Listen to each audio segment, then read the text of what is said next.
Hey guys, Lord Naren White here, the Holy Ghost, the one true God, back with you with the next video in my series, reading Dracula by Bram Stoker. Without further ado, returning to Dracula, as read by Lord Naren White. Is anything wrong? He asked in alarm.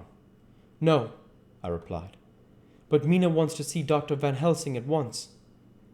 I will go, he said, and hurried into the professor's room. 2 or 3 minutes later, Van Helsing was in the room in his dressing gown, and Mr. Morris and Lord Godalming were with Dr. Seward at the door asking questions. When the professor saw Mina, a positive smile ousted the anxiety of his face. He rubbed his hands as he said, "Oh, my dear Madam Mina, this is indeed a change.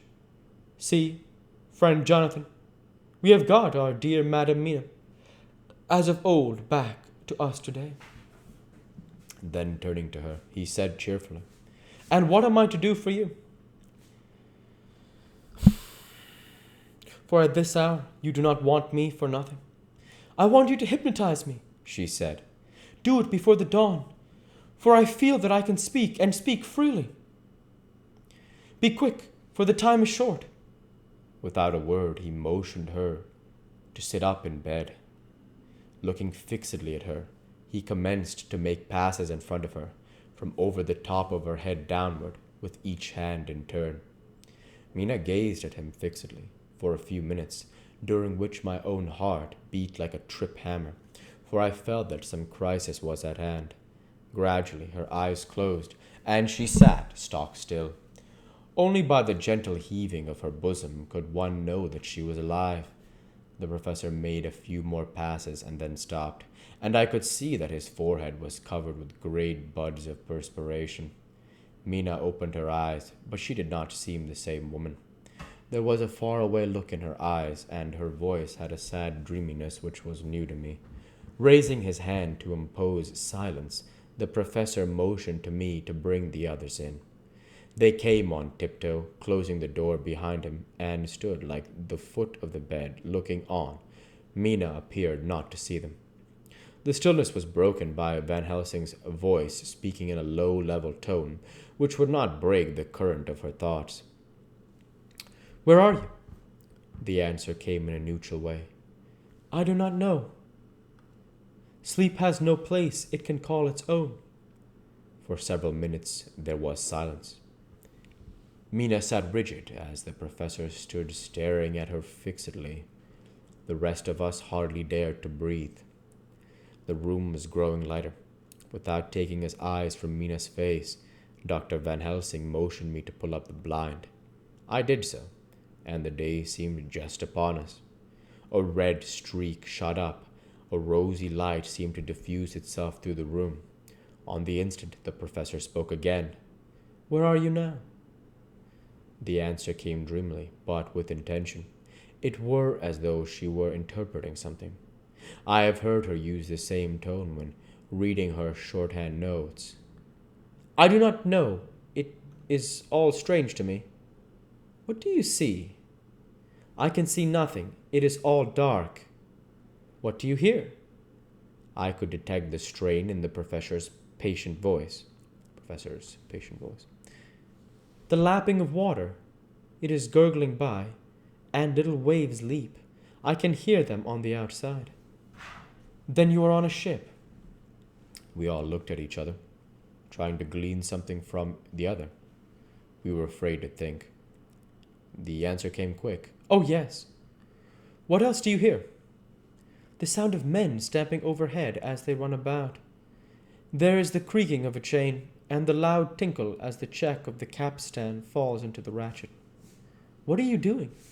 "I am still, oh so still, it is like death." The voice faded away into a deep breath as of one sleeping, and the open eyes closed again. By this time the sun had risen, and we were all in the full light of day. Dr. Van Helsing placed his hands on Mina's shoulders, and laid her head down softly on her pillow. She lay like a sleeping child for a few moments, and then, with a long sigh, awoke and stared in wonder to see us all around her. "Have I been talking in my sleep?" was all she said.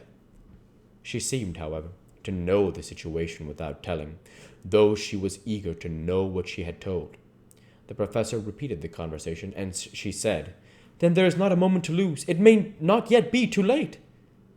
Mr. Morris and Mr. Godalming started for the door, but the professor's calm voice called them back. "Stay, my friends. That ship, wherever it was weighing anchor at the moment in your so great port of London. Which of them is that you seek? Is it that you seek? God be thanked that we have at once a clue. Though whither it may lead us, we know not. We have been blind somewhat, blind after the manner of men. Since we can look back, we see what might have seen looking forward. We can look back, we see what we might have seen looking forward, if we had been able to see what we might have seen. Alas, that sentence is a puddle, is it not? We can know what was in the Count's mind when he seized the money, though Jonathan's so fierce knife put him in the danger that even he dread. He meant escape. Hear me, escape! He saw that with one earth box left and a pack of men following like dogs after a fox, this London was no place for him. He have take his last earth box on board a ship, and he leave the land. He think to escape, but no, we follow him. Tally-ho! As friend Arthur would say when he put on his red frock, our old fox is wily, oh, so wily, and we must follow with wile. I too am wily, and I think his mind in a little while. In meantime we may rest and in peace, for there are between us which we do not want to pass, and which we could not if he would, unless the ship were to touch the land, and then only at full or slack tide. See, and the sun is just rose, and all the day to sunset is. Let us take bath and dress, and have breakfast which we all need, and which we can eat comfortably, since he be not in the same land with us."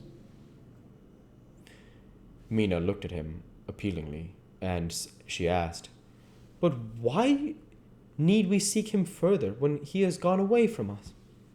He took her hand and patted it as he replied, "Ask me as nothing yet. When we have breakfast, then I answer all the questions." He would say no more, and we separated to dress. After breakfast, Mina repeated her question. He looked at her gravely for a minute, and then said sorrowfully, "Because, my dear, dear Madam Mina, now more than ever must we find him, even if we have to follow him to the jaws of hell." She grew paler as she asked faintly, "Why?" "Because," he answered solemnly, "he can live for centuries, and you are but mortal women. Time is now to be dreaded, since once he put that mark upon your throat." I was just in time to catch her as she fell forward in a faint. Chapter 24. Dr. Seward's phonograph diary, spoken by Van Helsing. This is to Jonathan Harker. "You are to stay with your dear Madam Mina. We shall go to make our search, if I can call it so, for it is not search but knowing, and we seek confirmation only. But do you stay and take care of her today? This is your best and most holiest office. This day nothing can find him here. Let me tell you that you will know what we foreknow already, for I have tell them. He, our enemy, have gone away. He have gone back to his castle in Transylvania. I know it so well, as if a great hand of fire wrote it on the wall. He have prepared for this in some way, and that last earth box was ready to ship somewheres. For this he took the money, for this he hurry at last, lest we catch him before the sun go down. It was his last hope, save that he might hide in the tomb, that he think poor Lucy, being as though he thought like him, keep open to him. But this was not of time."